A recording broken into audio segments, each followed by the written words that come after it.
All right, guys, Coach Brix back with another episode of the Coach Brix Show. Hey, coming from a little different location. It's the other side of my facility here. That's where we get the work done. And want to talk to you guys, where I get a lot of questions is kids are always asking me, Coach, how can I get bigger? Need to get bigger. I need to get this. I need to put on size because I need to play this sport, this position for this sport and all this kind of stuff.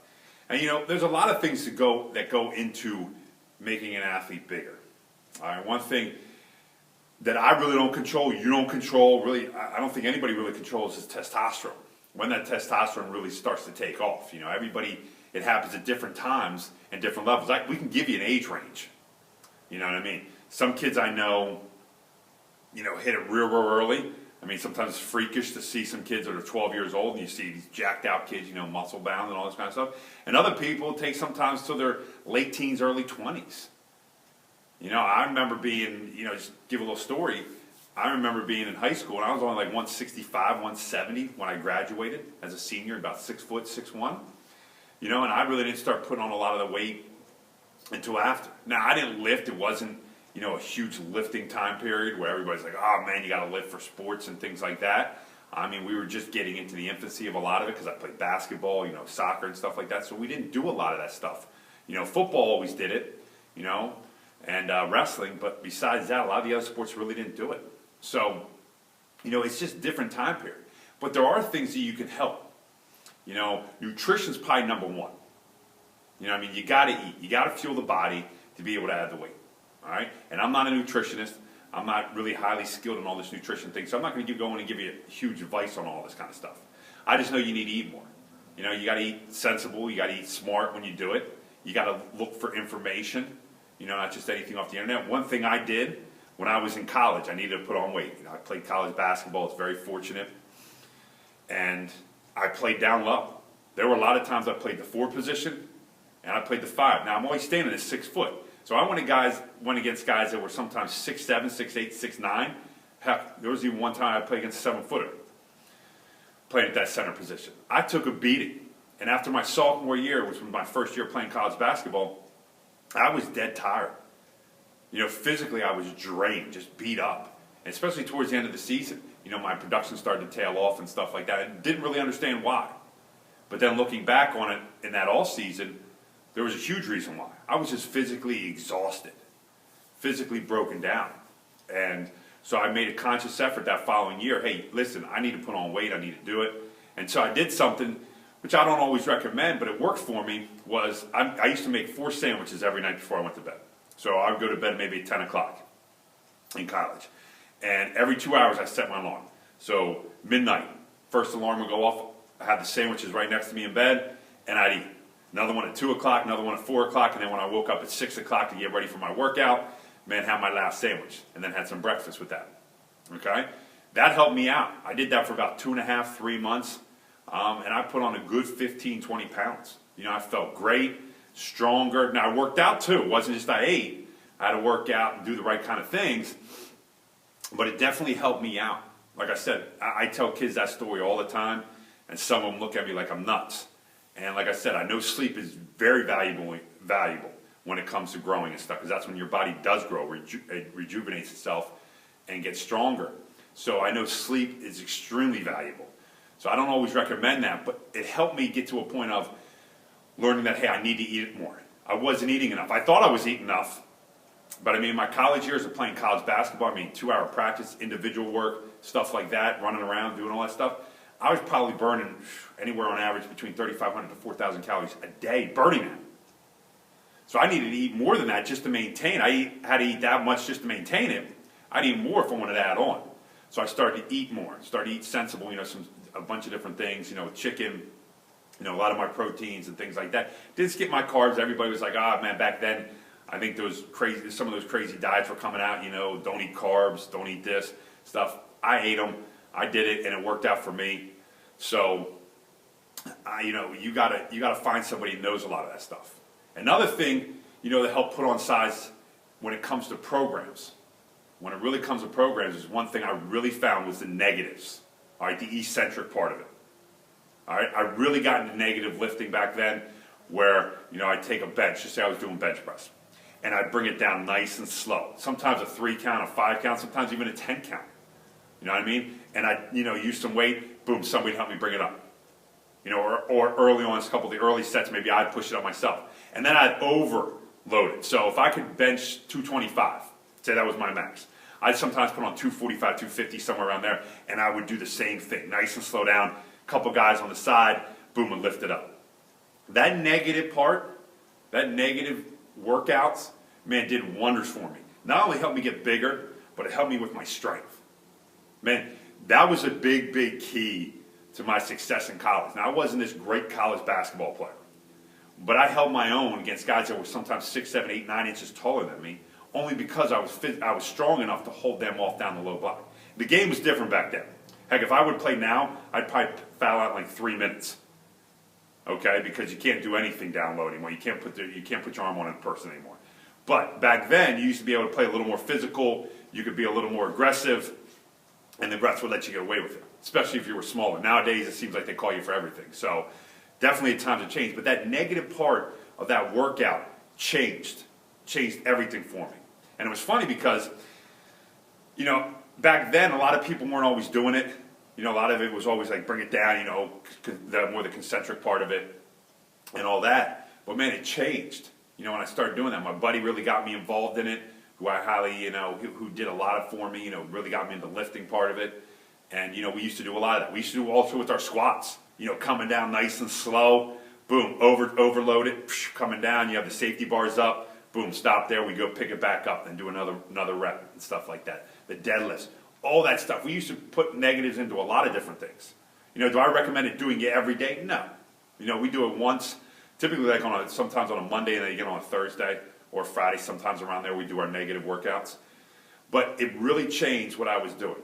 It really helped me build the size, helped me build the strength specifically. That was the big part, really building that strength to help me out. Because that's what I wanted. I needed strength. I wanted size, and the size came, but the strength was the main part for me. Because I've seen guys that are enormous. They look the part. They look it, but they're weak as all get out. Then I've seen guys that aren't that. And they don't look the part and all that kind of stuff, but they can lift a house. Okay? So, understandable that, yeah, you want to put on that weight.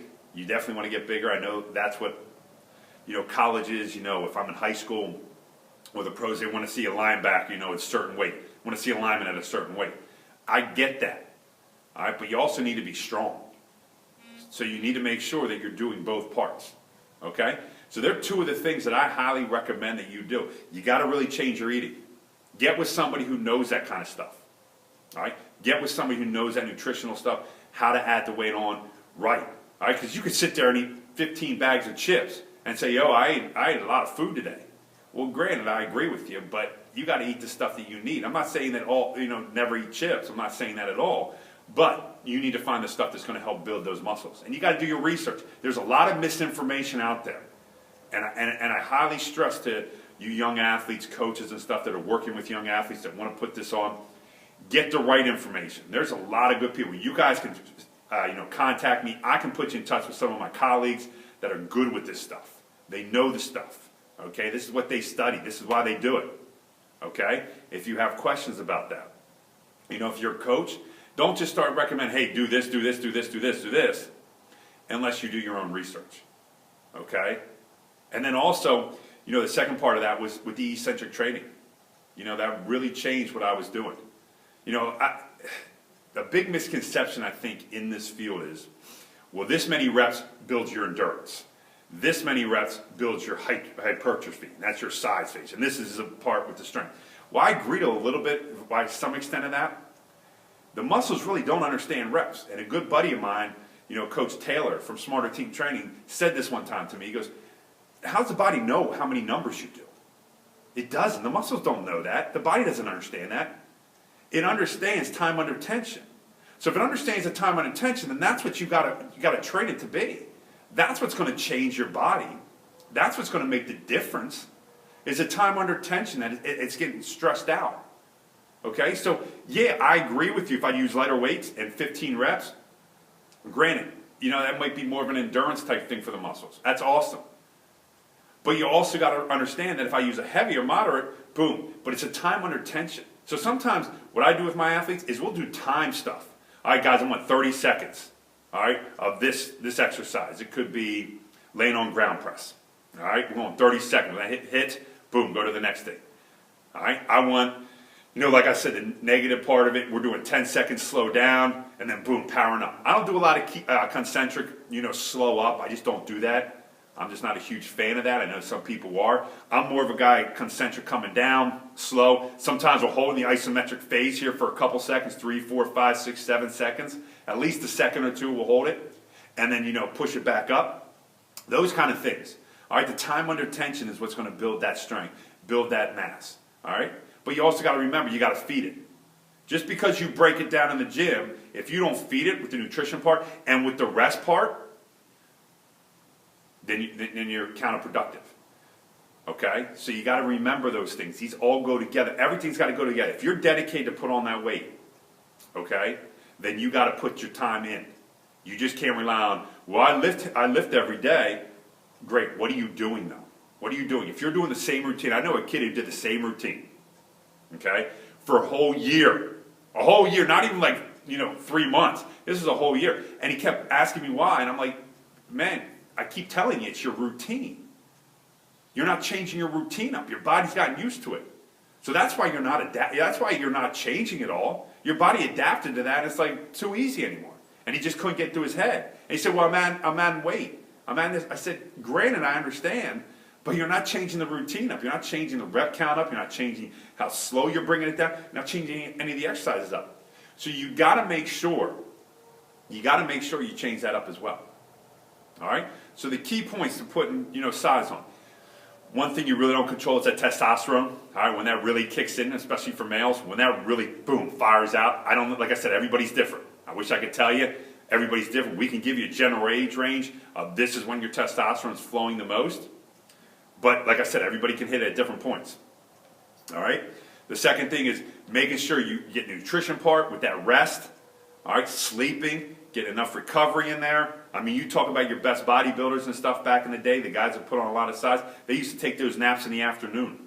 You know what I mean? They'd work out hardcore in the morning. They'd fuel their body with all the full food they needed. And then, boom, they'd take a nap. Whether it was a 30-minute nap, an hour nap, whatever, 15, whatever. That's what they would do, and then they go back sometimes and lift. Now, I understand you don't have that kind of time, and nor should you kind of do that all the time, but they did get that rested, and that's one thing I highly recommend to college athletes. If you have a break in the afternoon, get that 15-minute rest in. Instead of staying up, doing something stupid, watching something on YouTube that's not really being productive, get that 15-minute nap in, 20-minute nap. Everybody says, oh, I can't do it. If I fall asleep, I won't sleep at night. But you got to learn how to train your body too. All right, I didn't like getting up every 2 hours at first.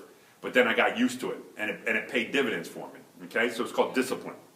And then the other thing is changing that routine up, all right? Those negatives, I highly recommend. I love negatives, but you got to know how to do them. You got to know when to put them in, do all that kind of stuff. It's not just I'll throw it in wherever. You got to have a right program in place. And like I said, I'll help you out with whatever I can. I can guide you in the directions that you need to go. Follow guys that are much more intelligent than me when it comes to certain aspects, with the nutrition aspect and all that kind of stuff. But you got to find that information. But you got to be disciplined and dedicated to get yourself to where you want to be. All right? It's just not going to happen overnight. Don't expect it to. All right? You got to be disciplined and dedicated to getting to your goal. All right?